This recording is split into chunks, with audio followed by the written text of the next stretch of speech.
You know, the law of non-resistance is a law that 9 out of 10 people violate. And because they do, they cause themselves a lot of problems. It's a pretty well-balanced individual that understands how to live in harmony and not let this get to them. The law of non-resistance. Think of this for a moment. When you go to do anything that's out of the box, where you're really going where you've never been before, you're going to meet with resistance. As a matter of fact, if you don't meet with resistance, you're probably going in the wrong direction. You're not going ahead. You're either going sideways or backwards. Resistance is a signal that you're moving into a new area. However, whatever you resist persists. And what we're suggesting here is that you do not resist the resistance. Now that sounds like a bit of a mouthful, but understand this. You and I are programmed to resist resistance. That's part of our animalistic nature, fight or flight. What we want to do is master this. And instead of fight or flight or react, let's respond. Do you know there's a beautiful concept? It's the law of psychological reciprocity that rests on this law. That law states, whenever you put good out, you'll get good back, but very rarely right away. When you put bad out, bang, you get it right back. Well, let's think about that for a moment. We'll use the martial arts as a metaphor here. Karate is a very hard form of martial arts. You whack me, I whack you. You kick me, I kick you. And we beat the daylights out of each other. That's resisting resistance. Karate is not the way we want to approach this. When somebody yells at us, let them yell. Let them vent all the negativity, but not hit back. Then you take judo. Judo is where you take the strength of the other person's shot and put them down. You don't win much doing that. It's reported that Sir Winston Churchill was a master at psychological judo. One time, Bessie Braddock, who had been a member of Parliament for Liverpool, said, Sir Winston, you're drunk and disgusting. He said, yes, madam, I am. And he said, you're ignorant. You're ugly. But he said, tomorrow morning, I'm going to be sober. You see, what did he do? He win the battle and lose the war. Lady Esther one time said to him, Sir Winston, if I was your wife, I'd put arsenic in your coffee. He said, madam, if I was your husband, I would drink it. Resisted.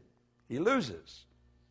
George Bernard Shaw apparently had sent Sir Winston an invitation to Pygmalion when it came out in London. That we probably know better as My Fair Lady today. And on the invitation, he put a written note, bring a friend if you have one. Sir Winston sent him a note back and saying that he was sorry he was tied up opening night, but he said, if the play's still running the second night, I'd be glad to come and see it. Now, you see, psychological judo, you put the person down with the strength of their shot. You win the battle, but you'll lose the war. Now, there's another way to do it, the non-resistant way. It's called aikido.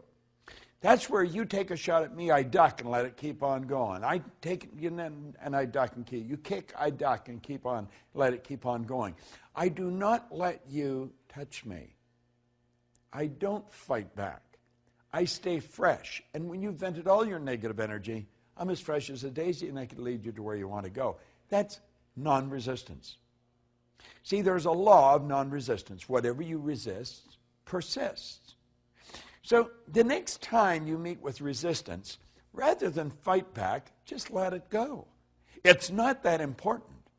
And if you can get this law down pat, I guarantee you, you're going to have a good trip all the way to the top. Because you see, it's whenever we get out of the box, when we're moving ahead. I'm working on a new project. In fact, I've been working on it for a year. I have met with enormous amount of resistance. I just let it go. I just let it go. And I know when there's a lot of resistance on a program that I'm involved in, I'm on the right track. You see, if you're just going sideways, there isn't any resistance. You're doing something you already know.